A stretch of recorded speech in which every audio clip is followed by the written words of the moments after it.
Hello everyone, how's it going? So here's the next video on your road test series. Uh, so just basically, I'm just wanted to share some tips and tricks of how you can ace your driving test. So I've made some notes on some of the points that I want to touch upon in today's video. First thing that I want to tell you today is make sure that you do take at least a few professional driving lessons. Why is this important? How many lessons would you need? These are some of the questions which I had, when I went in for my professional lessons. I was not sure how many lessons would I need because, let's be honest, these lessons are not cheap.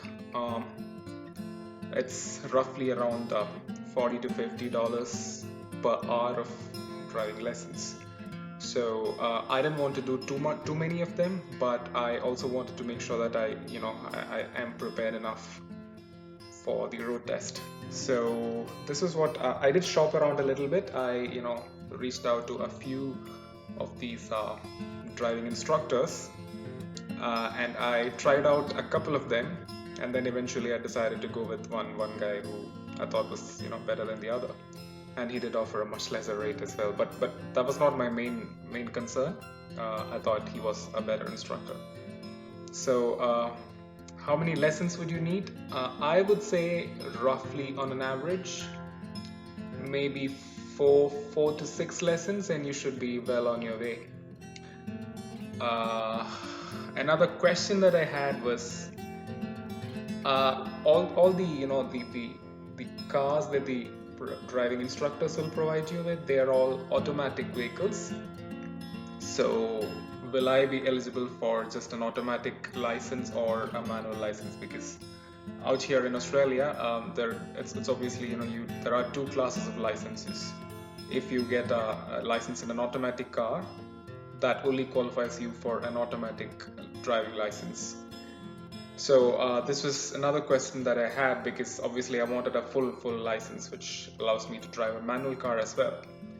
So if you have held your overseas license for more than 3 years, then regardless of what kind of a car that you do your driving test on, you will be eligible for a full driving license. So if you have had more than 3 years on your overseas license, you're good to go there. Uh, what else? Yeah, the rates. So, like I said, I had tried two driving instructors. One of them had offered me a rate of $50 per hour, and the other one offered $45 per hour. And they both pick you up from wherever you want. And if you want to get dropped off at somewhere around in the vicinity, they can do that as well for you. So that's all fine. Uh, Maybe I'll leave the contact details of my driving instructor in the description box below. That guy is real legit. If you are looking for any driving lessons in Melbourne CBD, Carlton, and yeah, he does cover a few of the test centers around in that area, so you could reach out to him. Next thing, yeah, on top of the driving lessons that you're going to be taking, what additionally you could do is get access to some other car. That could be a rent-a-car or a friend's car, or maybe if you have a car of your own. Get into the driver's seat and drive around the test center. That will give you a lot more driving practice in the test route without the huge price that you'll have to pay for the professional driving instructions. But do this once only after you have had a good number of classes, so that you can put into practice whatever was what was shared by your driving instructor. It will help you get more practice at a much lesser rate. So if you have go for a rent-a-car, it's only the car rent that you'll have to pay for. What I had done was, in addition to driving around in the test area, we had got a long weekend sometime around that time, and we actually took a car for rent, and we drove it to the Great Ocean Road. So that gave me some good driving experience driving on the freeways. Speeds consistently about 100 kilometers per hour. So I was not used to that kind of speeds for that long a period back in India. So yeah, that was quite a new experience for me, and it did help me you know, do better in the test as well. Obviously, you're not going to be driving on such huge freeways for your test, but any driving experience is good. So it helps your confidence behind the driver's seat. So that's something else that you can do. You can obviously you can drive around in in your test routes as well to get yourself familiarized with that. But yeah, next thing, next point is learn the roads and the test routes. One way of doing this is obviously your driving lessons. The second way is, like I just said, drive some other car that you have access to. Third way, if you're not able to get your hands on a car, so another thing that you could do is get a cycle and ride a bicycle in that test route. So you have an idea of what the the speed limits are where are the signals, how do the lanes play out. Even if you don't have a bicycle, you can actually just walk. The advantage with walking is you can stand at an intersection and see how the traffic flows. So this really helps you understand. See, so one huge disadvantage that you have as an overseas license applicant trying to convert your overseas license is that a lot of times you are taking the test in an area which you have no clue about. So when I had gone for my initial driving test years ago, at the age of 18, when I had done this back in India, I really knew all those roads like the back of my hand, because that is a city that I grew up in. So although I admit that the license testing is not as thorough as it is here, but still it was a breeze because I knew how the traffic flowed there, the rules or the lack of it rather, and how the roads were, where are the traffic lights that I need to look out for. But when you're doing this in a strange land, so it's really important that you get yourself familiar with the roads, with the signals, and so make sure you do this. Whichever test center that you're going to take your test in, make sure that you know those roads really well, like really, really well, like the back of your hand. So whatever it takes to do that, make sure you do get it done, so that nothing is a surprise on test day. Because on test day you will be nervous no matter what, so you don't want to have anything too much to worry about. You just need to make sure that you get your driving done, and get through that test. So that was that. Next point, parking manuals. For your test, you are going to have to do some of these parking manuals. It could be just a simple curbside park or a reverse parallel park, or sometimes they might even get you to do a 3-point turn. So this is another big advantage of doing this with a driving instructor in the driving instructor's car. So he might be able to give you some reference points. For example, when you do a reverse park, look at the mirrors or look at the rear view camera, and when you can see that the curb is just at the edge of the yellow line on the rear view camera, turn 2 clicks, turn the steering wheel full lock, and that helps as acts as a guideline. and that's going to work only in that particular car. So these little reference points will definitely help you get these parking manuals done. um, I know what you're thinking. You might be feeling that you are a very experienced driver. I don't need all this to get the parking done. Fair enough. I give it to you. You might be able to park without all that, but if you do get, if the nerves do get to you on the test day, you just need to remember that, you got to do this, this, this, and you get the parking bang in place. You don't want to get that right, you don't want to get that wrong for your test day. So if you have such little reference points and guidelines, that will, make this parking a breeze. So yeah, if you do want that, make sure you go with a driving instructor, and you also use driving instructor's card. That makes it a lot more easier. But once you have your license, you can do your thing. Right, next point, of course, the road law book. Remember the huge road law book that you had learned up during your knowledge test? Yeah, before your test, make sure you go through that again, or just maybe if you made some notes on that, just go through your notes, refresh all that you had learned for that day. This really helps you make sure that you don't do any major screw-ups, like whom do you give way to, what you need to do at an intersection, and all that. So, and moreover, all this stuff, this is not just for the test that you need to know.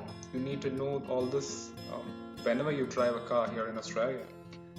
So it does not hurt going through the huge book once again. So I would recommend you do that. Yeah, next point, test officer's instructions. Yeah, you got to get used to the kind of stuff that they're going to tell you, and your driving instructor will help you with this. So let me give you a little example. The license testing officer will be sitting with you in the car, and he will just shout out, or I shouldn't say shout out, he'll just give you little instructions on what you need to do. For example, at the roundabout, turn right. At the next traffic intersection, let's turn left. Sometimes these instructions will also involve, sometimes it'll be really straightforward, sometimes it'll need you to do a little bit of a planning. For example, you might be told, at the second traffic light, we are turning right, and you may be on the leftmost lane at that time. So you'll have to plan a lane change before the second traffic intersection comes up. So yeah, you need to get used to the kind of instructions that you'll be told. Another real good example probably is, at the intersection we are turning right into the right lane or into the middle lane. So you need to make sure that you hear these instructions well, understand them, and then you need to execute it. It's all right if you haven't heard the instruction properly or you didn't understand it. You can ask them to repeat it, and they'll be happy to do that. But make sure that you clearly understand what you need to do before it comes time to pull off the manure. So yeah, get used to these instructions. Next one, yeah, identify problem areas and work on it. Okay, mine was turning right at an intersection which did not have an arrow, so this is something which I was not used to back in India. Here there are traffic intersections which just have those three lights: red, amber, green. So when the green comes on and you need to go right at an intersection, you got to make sure that there is a gap in the traffic, in the oncoming traffic, and then take the right turn. So I have not had to do this back in India. We always had those, if you needed to go right, the oncoming traffic will be stopped, and then you take the right turn. So this This maneuver does require a little bit of, a good judgment of the gap in the traffic, and there are certain, rules to doing this. For example, if there is a car ahead of you that is doing this exact same right turn, you don't go and queue up right behind it. You stay, behind the white line of intersection.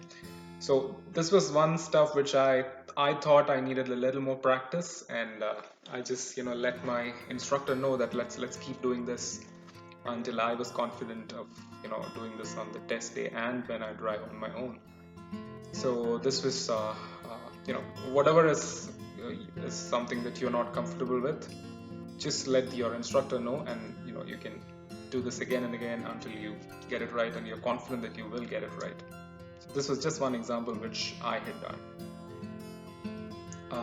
Okay, hook turns. Now this was something which I was blown away with when I first saw this in the Melbourne CBD. I just didn't understand how people were, moving into the left corner of the road and then turning right. So, but yeah, once I, understood the trick, not the trick, it's just the rule behind it, it totally made sense. So it's hook turns are, required in intersections where you need to cross a tram lane. So would you need to do a hook turn for your test? No, not in Carlton, and if it's not applicable in Carlton, I don't think anywhere in Victoria would you need to do a hook turn for your test. But I just wanted to have a go at doing this because obviously I'll need to be driving in the CBD. So I did practice the hook turn a few times as well. So it's no rocket science. You just need to understand how you need to do the hook turn, and also not even the 3-point turn. Even you don't have that as well at Carlton. So, but maybe you can just have a little bit of a practice if you really want to. 3-point turns is something which if you're a Desi guy, you will be very familiar. You do 3-point turns anywhere in your national highways. Yeah. So yeah, in Carlton, the only manual that I had to do was a reverse parallel park and a normal curbside park. Okay, stopping distance. So when you say if the traffic ahead of you stops and you need to brake behind the car, or if you're at a red light in a traffic intersection, what's a good stopping distance? So the cue here is that you don't get too close that you cannot see the tires of the car in front. That's the distance that you need to be stopping at, so that you can see the wheels of the car ahead. So it's not, I don't think your licensed testing officer would be really impressed if you go right up to the car ahead and stop just behind it. So make sure you leave a good enough gap. Next. Yeah. When braking, you need to have a quick glance at the rearview mirror. So, and the important thing is that you need to make sure that your testing officer sees that you did look at the mirror. So, when you are, braking, or if you slow down for a speed breaker, or if you're stopping at a stop sign, or for whatever reason you're braking, you need to have a quick glance at the rearview mirror. It shouldn't be too long. You should not be taking your eyes off the road for more than 1 second, but just have a quick glance. Maybe move your neck a little bit as well, because then it'll become a little more obvious for your testing officer. So just a quick glance. Similarly, make sure you do your head checks whenever you turn left. More so when you turn left. Not really important when you turn right, because obviously you're not going to have auto rickshaws or two-wheelers barging past you through the right here. So when you turn left, make sure you do a quick head check. You can also do this head check when you pull out from the curbside parking. You need to do a good head check. that is when you would need to do this to the right as well. But whenever you're turning left at an intersection, you should not forget to do the head check. Also, whenever you're changing lanes, right or left, you need to do your head check before moving across to the next lane. MI, what was that? Mirror, MIH, mirror indicator head check. So assume that you want to turn left at an intersection.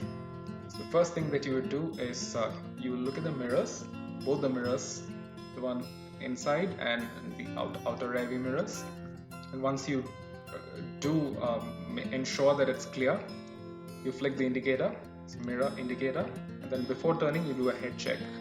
So that needs to be quick so that you don't take your eyes off the road for more than 1 second. But for the test, you also need to make sure that your testing officer sees that you've done the head check. So go quickly have a look, but make sure that you turn your neck on that one so that he knows that you did do a head check. And when you're doing this within Melbourne CBD, be very wary of these cyclists. There is usually a bicycle lane on the left side of the road of most major streets, and don't screw this up. Make sure that there are no cyclists before you turn left.